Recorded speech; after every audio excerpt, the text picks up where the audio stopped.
Shalom Bapak Ibu Saudara sekalian, apa kabar semuanya? Doa dan harapan saya adalah kiranya damai sejahtera Allah yang melampaui segala akal menguasai hati dan pikiran kita semua di dalam Kristus Yesus Tuhan. Judul firman Tuhan hari ini adalah tenang di tengah badai. Nah, ketika Anda mendengar judul khotbah hari ini, tenang di tengah badai, apa yang timbul dalam hati dan pikiran Anda? Ketika Tuhan menaruh judul khotbah hari ini di hati saya, tenang di tengah badai. Katakan kepada umatku untuk mereka belajar tenang di tengah badai.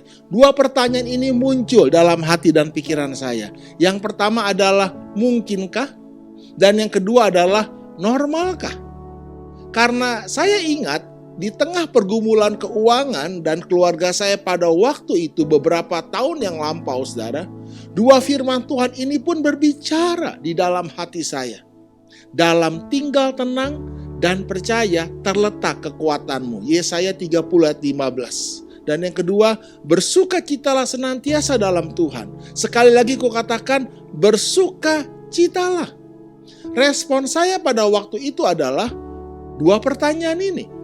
Mungkinkah Tuhan untuk saya dapat tetap tenang, dapat tetap bersukacita di tengah keadaan apapun, khususnya di tengah keadaan kita yang sedang sukar dalam kondisi keuangan. Papi saya divonis kanker, kami butuh biaya yang sangat besar, dan juga keluarga pernikahan kami pun mengalami sedikit goncangan, saudara. Namun, justru itulah yang saya mengerti pada hari ini. Kunci kemenangan yang Tuhan berikan dalam hidup saya. Jadi saudara, Tuhan mau kita mengerti bahwa kita tidak bisa menang di luar sebelum kita menang di dalam. Dan ketenangan adalah kunci kemenangan dalam hidup kita. Ya saudara, jadi Tuhan mau Anda belajar tetap tenang meski di tengah badai. Namun iblis mau Anda takut dan gelisah di tengah badai hidup Anda. Nah, pertanyaannya sekarang, kehendak siapa yang Anda ingin turuti, saudara? 1 Yohanes 5:19 berkata, kita tahu bahwa kita berasal dari Allah dan seluruh dunia berada di bawah kuasa si jahat. Nah, kata si jahat dalam ayat firman Tuhan ini adalah poneros. Dan kata poneros punya dua arti. Arti keduanya adalah si jahat. Tetapi arti pertama dari poneros bukanlah si jahat, namun tidak bisa tenang. Gelisah, saudara. Lari sana, lari sini. Terlalu sibuk, tidak punya waktu untuk beristirahat. Jadi waktu Anda dan saya gelisah, takut, tidak punya waktu untuk istirahat, kita ada di bawah kuasa si jahat. Bukankah itu ciri-ciri orang yang dikuasai roh jahat, saudara? Berontak, lari sana, lari sini, tidak bisa dikontrol, kacau, saudara. Tapi orang yang bisa tenang adalah orang yang dikuasai oleh Tuhan. Jadi kalau Anda ingin hidup Anda dikuasai oleh Tuhan, dipimpin oleh Tuhan, kuncinya adalah tenang. Be still, diamlah. Dan ketahuilah, akulah Allah. Nah, itu yang Tuhan ajarkan. Ketenangan adalah kunci kemenangan dalam hidup kita. Mari katakan bersama-sama. 2, 3. Ketenangan adalah kunci kemenangan dalam hidup kita. Dan iblis tidak mau Anda tenang. Iblis mau Anda takut. Iblis mau Anda panik. Karena dengan demikian, Anda bisa dikuasai oleh si jahat. Bagaimana caranya iblis menguasai dunia ini, saudara? Ya, dengan menciptakan keadaan yang penuh dengan ketidakpastian, kebimbangan, kegelisahan, dan juga ketakutan. Yakobus 1 ayat 6-8 berkata, hendaklah ia memintanya dalam iman, dan sama sekali jangan bimbang. Sebab orang yang bimbang sama dengan gelombang laut yang diombang-ambingkan kian kemari oleh angin. Dan orang yang demikian, janganlah mengira bahwa ia akan menerima sesuatu dari Tuhan, sebab orang yang mendua hati tidak akan tenang dalam hidupnya. Jadi orang yang tidak tenang, orang yang gelisah, orang yang hidupnya penuh dengan ketakutan dan kekhawatiran adalah orang yang mendua hati. Artinya apa, saudara? Dia tidak punya dasar yang jelas dalam hidupnya. Siapa yang dia harus percayai? Itulah yang iblis lakukan. Tuhan Yesus berkata, kalau ya, katakan ya. Kalau tidak, katakan tidak. Apa yang lebih atau kurang daripada itu berasal dari si jahat. Karena itu, saudara, di tengah badai kehidupan kita, saudara, Tuhan mau kita punya dasar kebenaran yang kokoh. Ya, ya. Tidak, tidak. Apa yang Anda percayai? Kalau Anda percaya kepada Tuhan, percayalah dengan segenap hati Anda. Jangan bersandar kepada pengertianmu, saudara. Itulah yang Tuhan ajarkan. Orang yang tidak bisa tenang, jangan harap ia menerima sesuatu dari Tuhan. Jadi kalau Anda ingin menerima kesembuhan, kesehatan, kekuatan, hikmat, pertolongan, jalan keluar yang dari Tuhan, kuncinya apa? Tenang, diam, rileks. Serahkan kekhawatiranmu kepada Tuhan. Sebab Tuhan yang memeliharamu. Tuhan yang melindungi hidupmu. Percayalah kepada Tuhan. Bersandarlah kepada Tuhan. Nah, itulah arti kata percaya. Erat kaitan dengan ketenangan. Inilah yang mengalahkan dunia, iman kita. Jadi orang yang hidup dalam iman, dalam kebenaran Tuhan, dia hidupnya tenang. Karena dia tahu kebenarannya, saudara. Karena itu, jangan biarkan keadaan dunia ini menguasai hati dan pikiran Anda. Karena jika demikian, Anda tidak akan bisa tenang. Anda akan terus dibuat gelisah dan takut. Akibatnya Anda tidak bisa menerima sesuatu dari Tuhan. Jadi penyebab kegelisahan dalam hidup kita, ketakutan, kekhawatiran dalam hidup kita adalah kita membiarkan dunia ini, keadaan kita menguasai hati dan pikiran kita. Bukan Tuhan yang menguasai hati dan pikiran kita. Matius 8 ayat 24 berkata, sekonyong-konyong mengamuklah angin ribut di danau itu, sehingga perahu itu ditimbus gelombang. Tetapi Yesus tidur. Ini adalah sebuah gambaran yang sangat menarik, saudara. Di tengah badai, ketika perahu murid-murid Yesus diombang-ambingkan kian kemari. Murid-murid Yesus dalam kondisi ketakutan setengah mati. Yesus tidur. Wow. Yesus benar-benar tidur atau pura-pura tidur? Bagaimana menurut Anda? Saya percaya, saudara, Yesus benar-benar tidur. Yesus dapat beristirahat, tetap tenang di tengah badai. Bahkan badai sama sekali tidak bisa mengganggu masuk ke dalam hati dan pikiran Yesus. Itulah yang Tuhan mau kita mengerti.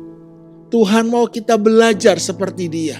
Ingat baik-baik, saudara, Tuhan Yesus adalah Tuhan dan juga manusia 100%. Ketika Dia ada di dunia ini, Dia 100% adalah manusia. Tuhan Yesus menunjukkan bagaimana seharusnya manusia yang sesungguhnya hidup. Manusia yang tidak dikuasai oleh dosa, saudara. Jadi, tenang di tengah badai. Mungkinkah itu terjadi? Mungkin, saudara. Segala sesuatu mungkin bagi yang percaya. Tinggal sekarang apa dan siapa yang Anda percayai di tengah badai hidup Anda. Itulah yang menentukan apakah Anda bisa tenang atau Anda gelisah. Jadi ketenangan, ketakutan, atau kegelisahan itu ditentukan oleh siapa yang Anda percayai. Dan yang kedua, normalkah itu? Wajarkah itu? Apa kata dunia? Kok kita bisa tetap tenang? Tidak takut, tidak khawatir di tengah keadaan yang seperti ini, saudara. Mungkin di Indonesia yang sedang kondisi COVID ya melanda. Tapi saya percaya, saudara, justru di tengah badai itulah orang akan berseru kepada Tuhan. Tidak ada orang ateis di tengah sebuah pesawat terbang yang sedang jatuh. Karena orang yang paling tidak percaya Tuhan pun hari itu akan berdoa, saudara. Jadi jangan pernah lihat badai, kesukaran, keadaan yang sulit itu sebagai bencana. Justru kita harus melihat badai itu hanyalah alat Tuhan untuk Tuhan menyatakan kemuliaannya lewat hidup Anda dan saya. Dunia akan melihat Tuhan nyata di tengah badai, di tengah kesulitan goncangan dunia ini, saudara. Karena itu, kuatkan hati kita, saudara. Bersukacitalah, karena inilah waktunya Tuhan menyatakan kemuliaan dalam hidup Anda. Kuatkan hatimu. 1 Petrus pasal 3 ayat 14 berkata, tetapi sekalipun kamu harus menderita juga karena kebenaran, kamu akan berbahagia. Sebab itu janganlah kamu takuti apa yang mereka takuti, dan janganlah gentar. Saudara, apa yang Anda takuti dalam hidup Anda? Renungkan baik-baik pertanyaan ini. Apa yang Anda takuti dalam hidup Anda? Apakah yang Anda takuti itu sama dengan yang dunia takuti? Karena kalau kita takut dengan apa yang dunia juga takuti, apa bedanya kita dengan dunia ini? Karena harusnya apa yang kita takuti dengan apa yang dunia takuti itu berbeda. Jika sama, itulah akar masalahnya. Mazmur pasal yang ke-34 ayat 7, 9-10. Malaikat Tuhan berkemah di sekeliling orang-orang yang takut akan Dia, lalu meluputkan mereka. Takutlah akan Tuhan, hai orang-orangnya yang kudus, sebab tidak berkekurangan orang yang takut akan Dia. Singa-singa muda merana kelaparan, tetapi orang-orang yang mencari Tuhan tidak kekurangan sesuatu pun yang baik. Jadi apa yang Anda takuti dalam hidup Anda? Satu-satunya yang harus kita takuti dalam hidup kita bukanlah sakit penyakit, virus, kemiskinan, tetapi Tuhan. Orang yang takut akan Tuhan tidak akan kekurangan. Namun banyak orang hari ini lebih takut miskin dibanding takut akan Tuhan. Lebih takut apa kata orang dibanding apa kata Tuhan. Selama Anda hidup takut akan Tuhan, tidak ada lagi yang perlu Anda takuti dalam hidup Anda. Karena malaikat-malaikat Tuhan akan berkemah di sekeliling kita, saudara. Dan kita tidak akan kekurangan. Masalahnya adalah kalau Anda tidak hidup takut akan Tuhan. Jadi saudara, kalau Anda hari ini hidupmu dikuasai oleh ketakutan. Karena virus, karena kondisi ekonomi, karena apapun itu juga yang terjadi dalam dunia ini. Itu mungkin salah satu tanda utama Anda tidak hidup takut akan Tuhan. Karena saya percaya saudara, kalau Anda hidup takut akan Tuhan, ada damai sejahtera Allah yang melampaui segala akal, yang akan menguasai hati dan pikiranmu. Sekalipun engkau di tengah badai hidupmu, engkau dapat tidur, engkau dapat tetap tinggal tenang. Karena engkau tahu ada Tuhan dalam hidupmu. Jadi pertanyaannya, apa yang Anda takuti dalam hidup Anda? Apakah itu sama atau beda dengan dunia ini? Yang membedakan hidup kita, anak Tuhan dengan yang bukan anak Tuhan, bukanlah keadaan kita, namun respon sikap hati kita terhadap Tuhan, khususnya di tengah badai hidup kita. Bagaimana sikap Tuhan ketika Ia menjadi manusia di tengah badai? Apa yang Ia katakan kepada kita? Itulah yang terpenting yang Tuhan mau kita belajar dan mengerti pada hari ini. Bukan apa yang terjadi yang terpenting, tetapi apa yang Tuhan katakan kepada kita di tengah apa yang sedang terjadi di dalam hidup kita. Itulah yang terpenting, saudara. Jangan hidup Anda diombang-ambingkan oleh keadaan, tapi biarlah firman Tuhan itulah yang menguasai hati dan pikiran kita di tengah badai hidup kita. Saya percaya, saudara, Tuhan berbicara di tengah badai hidup kita. Anda tahu, saudara, tempat yang paling tenang itu adalah di tengah badai. Ya, karena badai itu berputar. Jadi waktu kita ada di tengah badai, saudara, Tuhan mau kita tenang dan mendengar suaranya. Karena Tuhan berbicara kepada kita di tengah badai. Biarlah badai itu terjadi di luar kita, bukan di dalam diri kita. Coba belajar ambil waktu tenang, saudara. Di dalam hati dan pikiranmu, tenangkan. Kepanikan tidak membuat keadaanmu lebih baik. Dan dengarkan suara Tuhan. Saudara, dalam Matius 8 ayat 25-26, maka datanglah murid-muridnya membangunkan dia. Katanya, Tuhan, tolonglah, kita binasa. Ia berkata kepada mereka, mengapa kamu takut, kamu yang kurang percaya? Lalu bangunlah Yesus, menghardik angin dan danau itu, maka danau itu menjadi teduh sekali.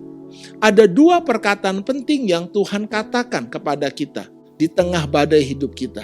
Yang pertama, mengapa kamu takut? Yang kedua, kamu yang kurang percaya? Mengapa saya takut?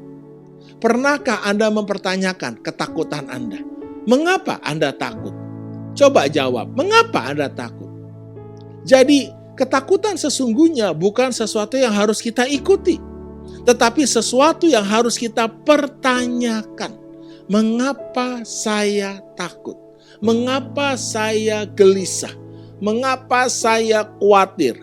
Mengapa saya tidak percaya kepada Tuhan? Mengapa saya tidak memuji Tuhan di tengah badai hidup saya? Sadarkah kapan ketakutan itu ada dalam hidup manusia? Karena Tuhan tidak pernah menciptakan ketakutan. Ketakutan itu tidak pernah ada dalam hidup manusia sebelum manusia jatuh dalam dosa. Ketakutan itu ada ketika kematian itu ada. Tanpa kematian, ketakutan itu tidak ada. Kejadian 2:17, Tuhan berkata, tetapi pohon pengetahuan tentang yang baik dan yang jahat itu, janganlah kau makan buahnya. Sebab pada hari engkau memakannya, pastilah engkau mati. Jadi saudara, kematian itu sudah ada dari sejak permulaan manusia itu ada diciptakan. Tetapi kematian itu tidak menguasai manusia. Kematian itu tidak punya kuasa atas hidup manusia. Kapan kematian itu punya kuasa dalam hidup manusia? Ketika manusia melanggar perkataan Tuhan, tidak takut akan Tuhan. Dan ketika manusia memakan buah yang Tuhan larang itu, dalam Kejadian 3:10 manusia menjawab, ketika aku mendengar bahwa engkau ada dalam taman ini, aku menjadi takut. Karena aku telanjang, sebab itu aku bersembunyi. Pertama kali dalam hidup Adam dan Hawa, mereka merasakan satu perasaan yang sama sekali mereka tidak pernah rasakan sebelumnya, yaitu takut. Jadi, ketakutan muncul ketika kematian itu ada masuk dalam hidup manusia. Ketika nyawa kita terancam, kita mencari tempat yang aman untuk menutupi atau melindungi kita dari bahaya. Itulah ketakutan. Dengan kata lain, Anda akan takut ketika tidak ada lagi yang dapat melindungi atau menyelamatkan nyawa Anda dari maut. Jadi pertanyaan pentingnya hari ini, siapa yang Anda jadikan sebagai tempat perlindungan dalam hidup Anda? Mengapa para murid takut? Sesungguhnya bukan karena badai, saudara. Namun karena perahu yang mereka tumpangi tidak dapat lagi melindungi mereka, melindungi nyawa mereka, karena badai yang mereka hadapi jauh lebih besar daripada perahu yang mereka tumpangi. Itu sebabnya mereka menjadi takut. Karena selama ini para murid menjadikan perahu mereka sebagai tempat perlindungan. Bukan Tuhan yang ada di dalam perahu mereka. Mereka lebih percaya kepada perahu yang mereka tumpangi lebih daripada Tuhan yang ada dalam perahu mereka. Nah, sekarang bagaimana dengan Anda dan saya? Mengapa kita takut? Kita takut karena nyawa kita terancam, keuangan kita terancam, kesehatan kita terancam, hidup kita terancam. Karena yang kita percayai untuk melindungi hidup kita, untuk melindungi bisnis kita, untuk melindungi kesehatan kita dalam kondisi terancam. Itulah perahu dalam hidup kita. Kan jelas firman Tuhan berkata, terkutuklah orang yang mengandalkan manusia, tapi diberkatilah orang yang mengandalkan Tuhan. Jadi ketika hidup Anda digoncang, lalu Anda menjadi takut, karena Anda salah menaruh harapan, sumber hidupmu. Mungkin kau menjadikan bisnismu itulah sumber hidupmu. Posisi kedudukanmu, bahkan bisa jadi pelayananmu, pelayanan saya, pelayanan kita semua. Atau mungkin seseorang dalam hidup kita yang pasti bukan Tuhan. Justru goncangan ini terjadi dalam hidup kita untuk memurnikan hati kita. Siapa yang kita percayai dalam hidup kita? Siapa yang menjadi sumber hidup kita? Jadi badai dalam hidup kita itu hanyalah pemicu ketakutan. Namun akar dari ketakutan kita adalah ketidakpercayaan kita atau kekurang percayaan kita kepada Tuhan yang adalah sumber hidup kita. Jadi saudara, mungkinkah kita dapat tetap tenang di tengah badai? Jawabannya sangat mungkin. Normalkah, wajarkah itu? Sangat wajar kalau Tuhan ada dalam hidup kita. Tapi kalau Tuhan tidak ada dalam hidup kita, itu tidak wajar, saudara. Jadi mulai hari ini, jangan arahkan matamu, hatimu, pikiranmu kepada keadaanmu. Tapi arahkan hati dan pikiranmu kepada Tuhan yang ada di dalam hidupmu. Firman Tuhan berkata, firman itu dekat di dalam hati dan di dalam mulutmu. Itulah firman iman yang kami beritakan. Dengan hati orang percaya, dengan mulut orang mengaku diselamatkan. Tuhan itu dekat, saudara. Tuhan tidak jauh dari kita. Dia ada di dalam perahu kita. Tapi selama ini kita abaikan dia. Kita tidak andalkan dia. Kita tidak melihat kepada dia. Justru di tengah badai, itulah yang membuat kita sadar ada Tuhan dalam hidup kita. Kita harus hargai firman Tuhan yang ada dalam hidup kita yang selama ini tidur. Kita gak pernah bangunkan firman Tuhan dalam hidup kita. Kita gak pernah katakan firman Tuhan dalam hidup kita. Karena itu Anda harus belajar. Di tengah badai, gunakan mulutmu, gunakan hati dan pikiranmu untuk memperkatakan firman Tuhan. Mati dan hidup itu dikuasai lidah. Siapa suka menggemakannya akan memakan buahnya. Gemakan firman Tuhan yang adalah buah kehidupan dalam hidup kita. Bukan perkataan-perkataan yang lain, saudara. Perkataan dunia ini. Mari, justru di tengah badai hidup kita, Anda akan dapat tetap tenang. Dan Anda akan melihat kemuliaan Tuhan waktu engkau terus menaruh imanmu, perkataanmu, perasaanmu di atas dasar kebenaran firman Tuhan. Ini yang Daud katakan dalam Mazmur 56 ayat 4-5. Waktu aku takut, aku ini percaya kepadamu. Kepada Allah yang firman-Nya kupuji. Kepada Allah aku percaya, aku tidak takut. Apakah yang dapat dilakukan manusia terhadapku? Lihat saudara, di tengah ketakutan Daud seringkali mengalami ancaman dalam hidupnya. Banyak peperangan.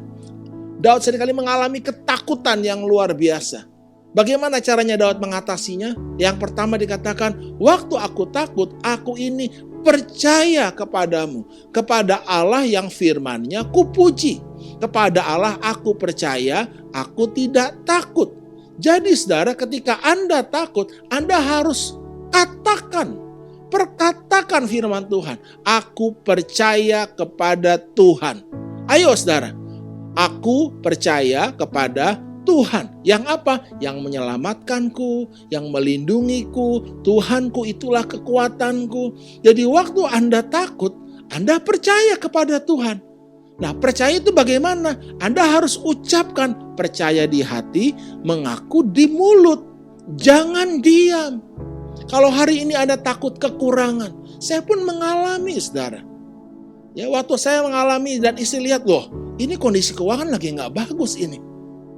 Lalu apa yang kita ucapkan? Tuhan adalah gembalaku. Tuhan adalah gembalaku, takkan kekurangan aku. Tuhan sudah menyediakan. Itu yang kami ucapkan. Jangan malah berkelahi, berantem, saling mencemooh. Kamu gimana sih? Nggak bisa cari duit? Jangan, saudara. Aduh nih, semua lagi susah, semua tertutup. Hei, sadarkah Anda apa yang Anda katakan? Ada Tuhan yang sanggup membuat jalan di tengah padang gurun, yang sanggup membuat jalan di tengah laut yang begitu besar. Jadi waktu kita takut, Tuhan mau kita percaya kepada firman-Nya. Bagaimana caranya? Ya lewat perkataan iman kita, lewat pujian. Kepada Allah ku percaya, yang firman-Nya aku puji. Nyanyi, saudara. Itu yang Rasul Paulus dan Silas lakukan di tengah penjara di Filipi, saudara. Ketika tidak ada jalan keluar, mereka percaya, mereka bernyanyi. Kalau Anda percaya, Anda bersuka cita. Anda percaya, saudara. Apa sulitnya sih percaya? Itu pertanyaan saya. Kenapa saya takut? Kenapa saya tidak percaya? Buat apa saya takut? Lebih baik saya percaya.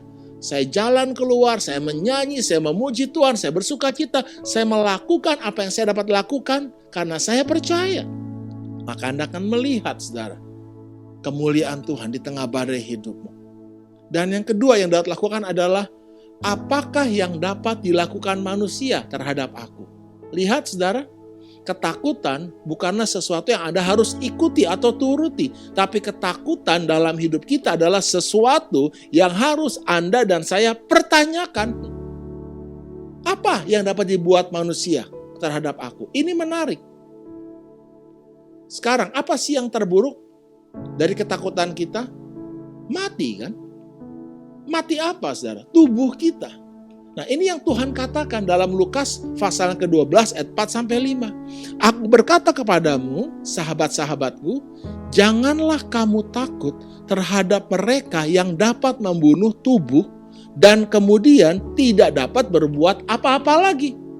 Aku akan menunjukkan kepada kamu siapakah yang harus kamu takuti. Takutilah dia yang setelah membunuh mempunyai kuasa untuk melemparkan orang ke dalam neraka. Sesungguhnya aku berkata kepadamu, takutilah dia.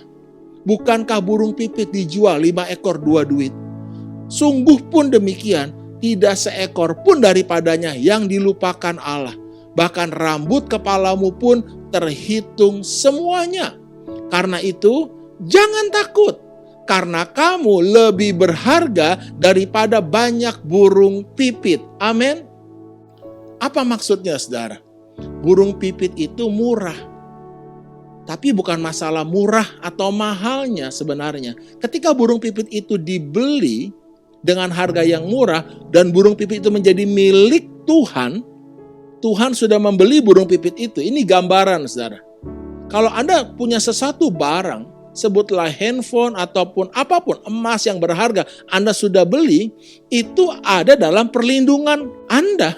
Orang nggak bisa sembarangan pakai benda yang Anda miliki. Mesti izin dulu, kan? Nah, apalagi Anda dan saya, kita dibeli bukan dengan perak, bukan pula dengan emas. Bukan dengan barang yang fana, melainkan dengan darah yang mahal. Darah anaknya sendiri. Karena itu, saudara, kalau Anda punya barang yang begitu mahal, berharga, Anda simpan di mana? Tidak taruh sembarangan, toh. Anda simpan di lemari besi. Tidak seorang pun bisa menyentuhnya. Apalagi kita, saudara. Emas dan perak, diamond pun kita taruh di lemari besi. Nggak di sembarangan. Apalagi Anda dan saya. Jadi sebenarnya ketakutan kita akarnya adalah ketidakpercayaan kita dan ketidakmengertian kita akan kebenaran. Jadi, saudara, apakah Anda sudah dibeli oleh Yesus? Apakah Anda sudah ditebus oleh darah Yesus yang mahal?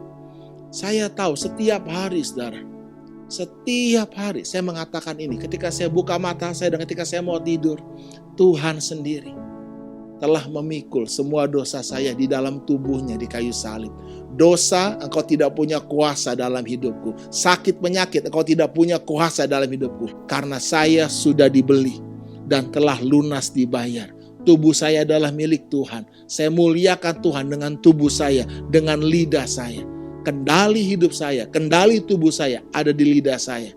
Dan saya tidak mau memperkatakan ketakutan, kekhawatiran saya. Jangan sampai, saudara, ketakutanmu, kekhawatiranmu menjadi perkataan.